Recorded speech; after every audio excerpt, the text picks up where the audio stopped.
That was, and thank you to Enzar for that presentation. I thought that was extremely innovative. Um, and we are actually going to be doing a bit of the opposite. Instead of looking towards the future, we are going to be doing a back to the basics session here today. Threat Sure. intelligence platforms have been here for a very long time, but I think it's always good to go back and see how mature technologies can be leveraged and also where they are going. So today, Love it. Floor is yours. You did a perfect introduction to yourself, so I'm just going to leave it there. oh, Go on. thank you very much. So my name is Dan Cole. I'm the Vice President of Product Marketing here at ThreatConnect. But today, as you can tell from this ridiculous outfit I am wearing, I will be playing the role of Threatlock Holmes, the foremost threat investigator in all of Britain, although I'm obviously not doing an accent today. You're welcome. And today we're going to be talking about the curious case of the vanishing threat intelligence. And we're going to talk a bit about how TIFs, both legacy and modern, can help with investigations, help prevent breaches, all that good stuff. So we're going to start by looking at a hypothetical bank heist. That's a cyber bank heist. We're going to talk a bit about how a threat intelligence platform could have helped in that situation. Then we're going to move beyond back to basics to talk about kind of where tips are going in the future, how you can best take advantage of them, regardless of what team you're on. And then finally, we're going to bring things to a close and cover how ThreatLock Holmes, really solved the breach at Baskerville Bank. Speaking of which, without further ado, Baskerville Bank is a bank in the UK who has just been the victim of a cyber attack most foul. It was a ransomware hit. And unfortunately, this was a major hit. Production systems were down, customer portals were down. The attackers wanted 100 Bitcoins. And really, the key element here for the bank is that $3.2 million in operations were completely disrupted. So how did this actually happen? Well, with preliminary investigations, the leading theory is that the threat actor somehow exploited their help desk. The bank's not entirely sure, probably something to do with an unpatched vulnerability. But at the end of the day, the conclusion is that there's no way we could have prevented this. This is more of a resiliency problem where, kind of we just need to roll with the punches. And that's that.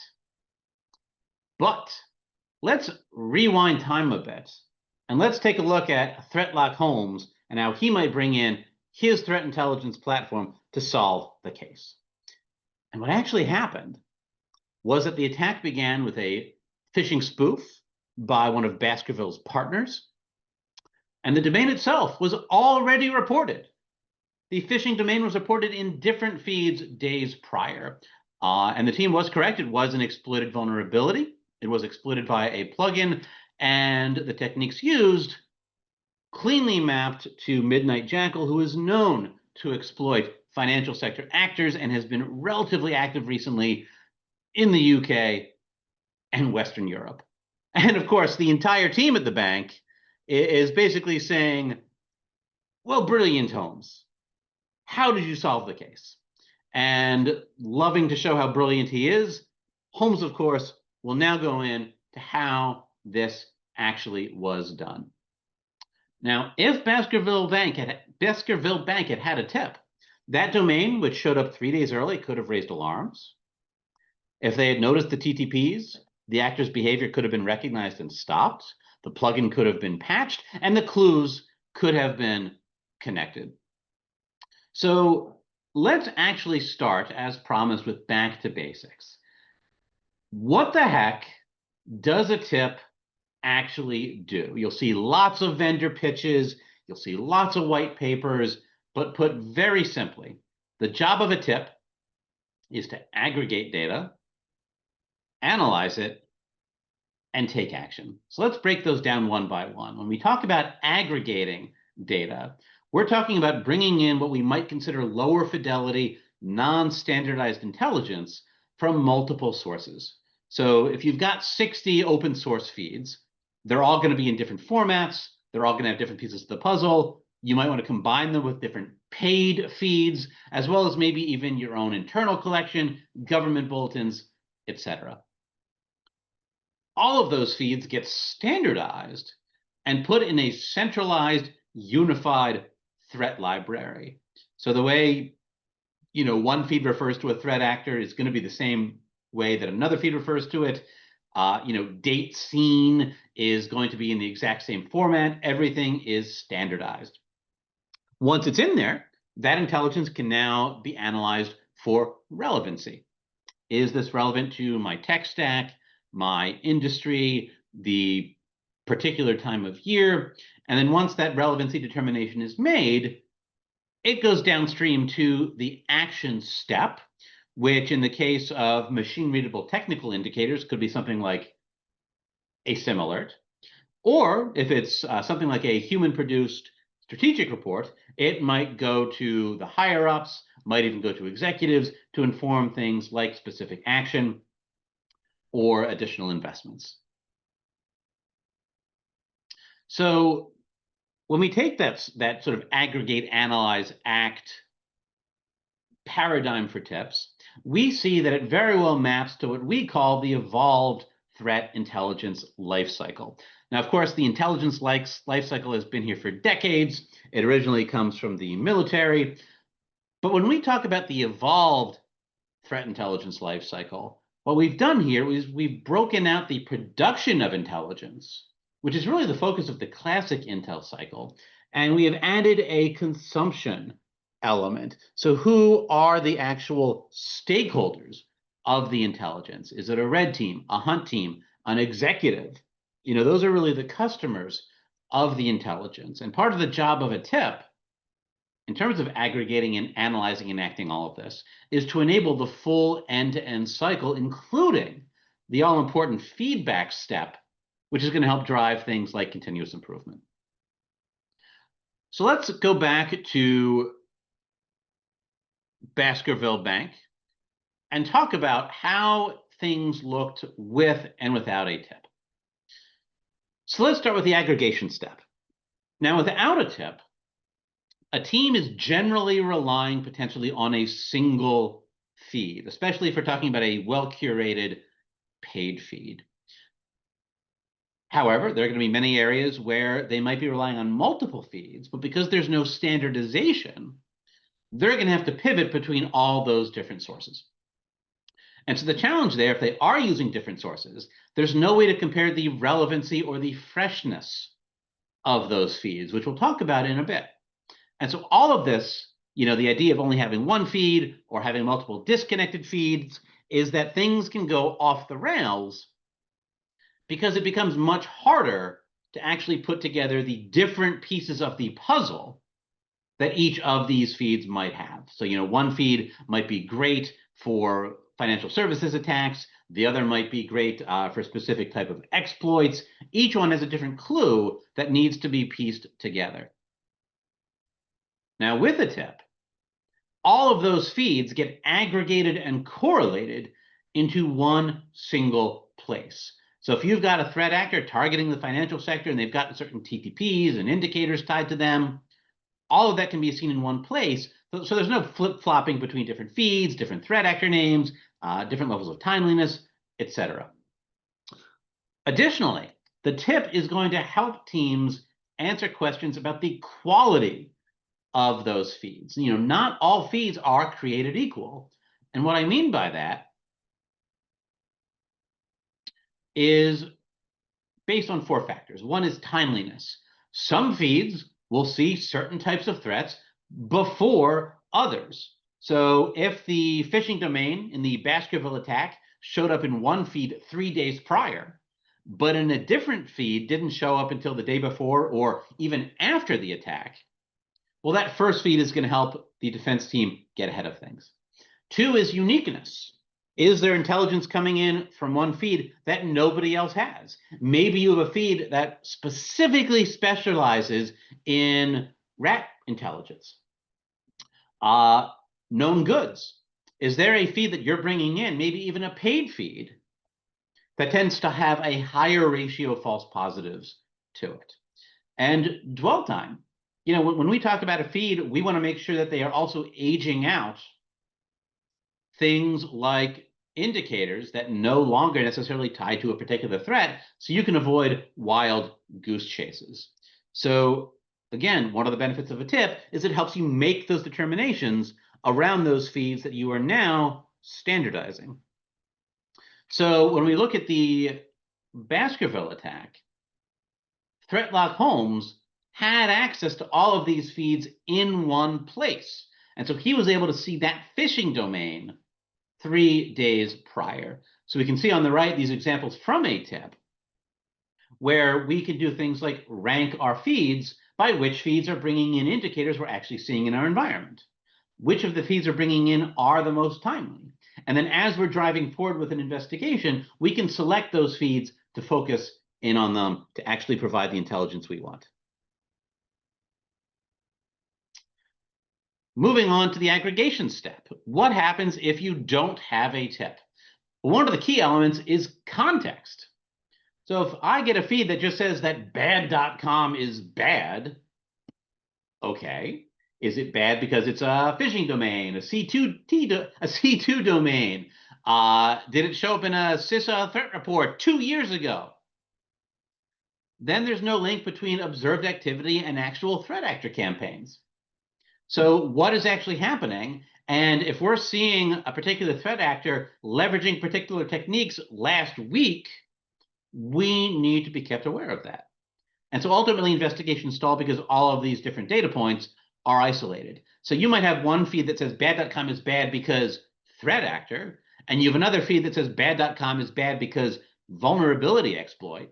If those two things aren't correlated, you're missing an important piece of that puzzle. So with a tip,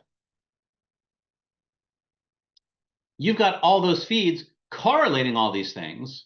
So an indicator, for example, to attack techniques, to threat actors, to CVEs. So suddenly that IP address or domain or file hash suddenly has the benefit of all that additional context. So you can assess relevancy. Again, the key element of the analyze step is that relevancy assessment. Does this actually apply to me? So once you have that, you can start flagging related campaigns. You can look at threat activity that might apply to your geography, your organization, your industry.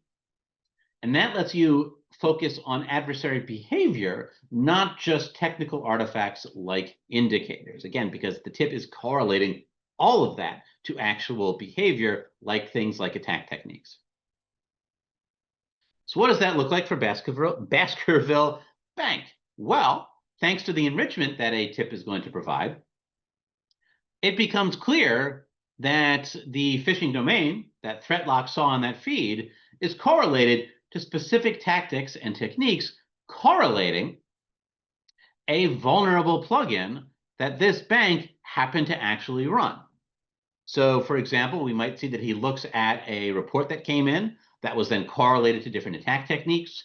He can piece together sort of your classic intelligence graph where he sees how that domain was tied to attacks that targeted his industry, even his organization down to that level. So again, we're providing all of that additional context so we can see what threats are happening, possibly targeting me, so that we can move to the next step, which is taking action on them. So what does action actually look like without a tip? So before I mentioned really two types of intelligence. One was sort of the more technical indicators that you might deploy for SIM alerts. The other is the sort of more strategic narrative report you might present to a leader or a decision maker. So without a tip, those strategic reports might get stuck in spreadsheets or PDFs or spam filters. Maybe that executive is not actually reading them. Sharing of indicators becomes manual or delayed. There's no direct integration, or if there is, there's no way to actually correlate things back to the tip. And so the investigation hits a dead end because the intelligence never actually crosses from the dissemination step of the intel cycle to the actual stakeholders who need it. The SOC, for example, never receives the updated indicators. With a tip, on the other hand, technical dissemination becomes automatic. The key indicators that are flagged as tied to those relevant threats become automatically deployed to SIMs, endpoints, other automation tools. The strategic element, things like those narrative reports, first of all, can be assembled by AI, for example, although trust but verify, and they can be sent to CTI leadership, executives, even dedicated analysts who might specialize in that particular type of threat. Part of this action step also includes closing the loop. Again, the feedback step, the continuous improvement step of the threat intelligence lifecycle. So the way things operated improve over time. So yes, this report was or was not useful to me. Why wasn't it useful? Oh, it didn't include mitigation steps, for example. So the teams continuously learn and improve with every decision that gets made. So what does this look like for Baskerville Bank? Well, ThreatLock Holmes, having found that domain, having assessed its relevancy, can now push the relevant hashes to the SIM automatically. So all of those insights end up getting delivered to where they are actually needed. So it could be a strategic report, which we can see here is templatized, that might get sent via Slack, or it might be a deployment, for example. And again, none of that would have been possible without the tip. Things would have fallen through the cracks, things would not have been correlated, and like we saw in sort of the other timeline, this breach was missed. So those are the basics of a SIM, and everything I just said has been the case for the past 10, 15 years since tips first came on the market. Again, it's important to get back to basics. It's important to review those fundamentals. So if you have a tip, you can look for use cases to better take advantage of it. If you don't have a tip, it gives you things that you might want to look for. Now, speaking of what you might want to look for, let's go a little beyond the basics and talk a little bit about what you might want to get out of a more modern tip in terms of maybe more advanced use cases. So the first thing I want to talk about is intelligence requirements. So outside of a tip, outside of a technology, intelligence requirements are simply a best practice for an intelligence team, where essentially you're figuring out what types of intelligence do we want to focus on. Is it around our industry vertical? Does it have something to do with a particular TTP that's been in the news? What do we want to focus our collection and production on? And this helps your team focus on what is actually relevant to your investigation. So again, this was originally part of tradecraft. It was originally done in spreadsheets. But for a modern tip, what you want to look for is a tip that actually incorporates intelligence requirements directly into their software. So you can tell your tip, hey, what ransomware groups are actively targeting my bank this year, this week, this month, whatever. And that tip should then automatically be able to go through all of that curated, standardized, high-fidelity intelligence to find relevant reports, relevant indicators. So it's not just intel requirements that are just a list of what those requirements are. It is a living, breathing collection mechanism. So the tip is essentially collecting and assessing this relevancy for you based on those intel requirements. And we'll actually come back to this in a bit to talk about what actually drives those intel requirements from a what should they be perspective. The second is background automation. So automation has been in cybersecurity for a while, often in the context of something like a SOAR platform. But typically when we talk about SOAR, we're talking about it from the perspective of response. So an alert goes off, I want to escalate it, I want to remediate it, or I get a ticket, I want to take some kind of containment action. Very often there we're talking about response. What we're missing and what is key in a modern tip is what I call background automation. So it's all of the cut and paste, drudgery, mundane, factory tasks that analysts have to do day to day at scale, at volume. So can I enrich this specific indicator? Can I automatically score it? Can I escalate or ticket it? Can I create a specific rule for review? Can I deploy that rule? These are all things that a human should, if they get involved in it, should only be at the review step. But we're talking things that run thousands or tens of thousands of times per day. And it's not just a question of ROI, where you can, do more with less. It's also a question of, if you've got 10,000 indicators that need enrichment and you can do 100 per day, this helps you avoid things falling through the cracks.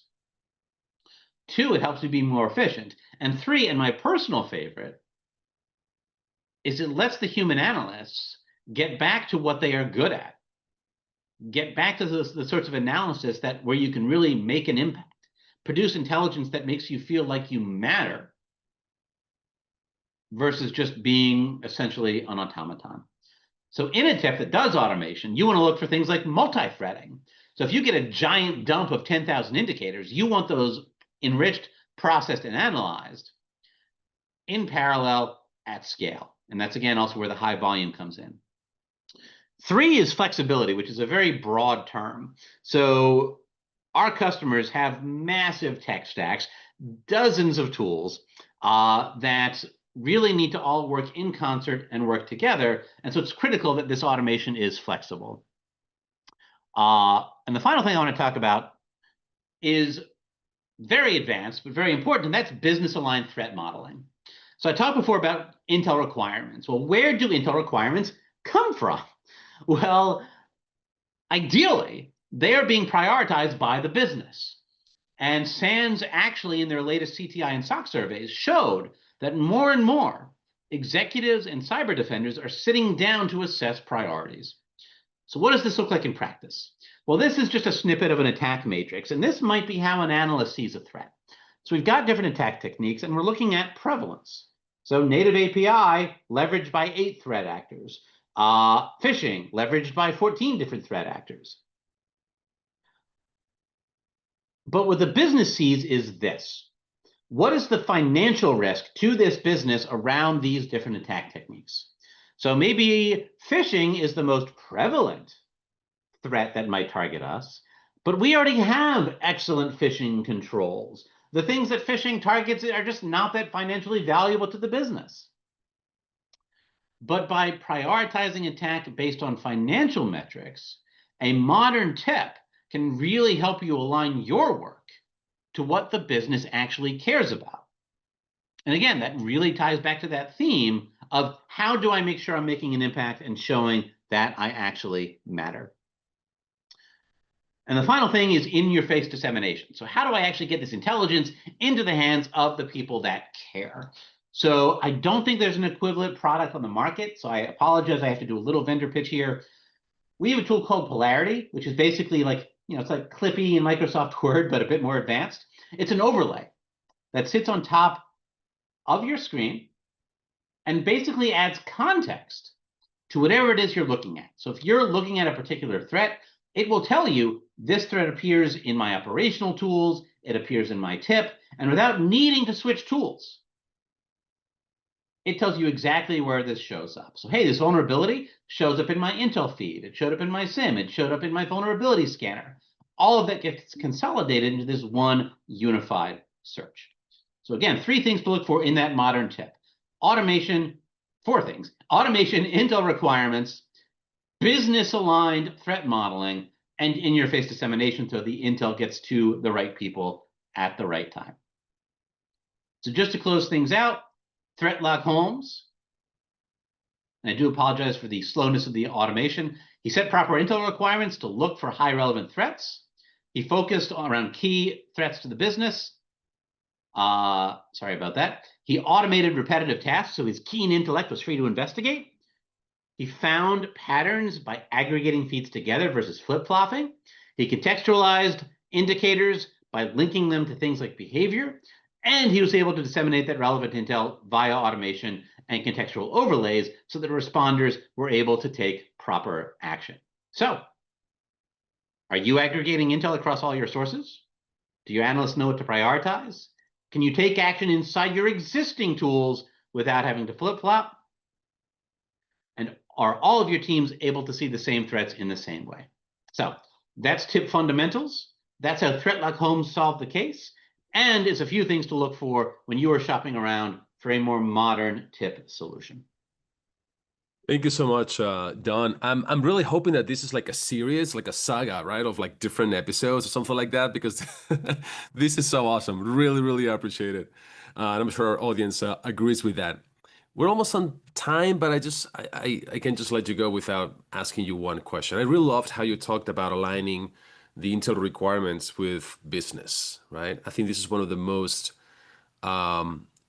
maybe common places where we usually fail, right, to describe well like threat intelligence, and we talk about feeds and things like that, but not really where the value is, which is in that. How could, if you can maybe quickly summarize, how would an organization measure whether their Intel requirements are well aligned to the business? So it's very difficult. I mean, at the most basic level, it is sort of like the SANS survey found, actually sitting cyber defenders and executives in the room.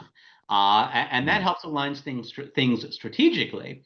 But what really matters is the actual financial cost of the business. So if my production system goes down, what's the impact? If I have to spend money on PR, what's the impact? So what you really need is a solution that can actually do that financial modeling for you. So looking at your specific assets, looking at your specific risk tolerance, your specific controls, what attack techniques have you already mitigated, and leverage that to actually do the financial modeling so it can actually spit that out for you. But the critical element there is really making sure that it's modeled specifically to your business, not even your industry, but to your business. So you can get those very clear pictures of what the actual financial impact is for you.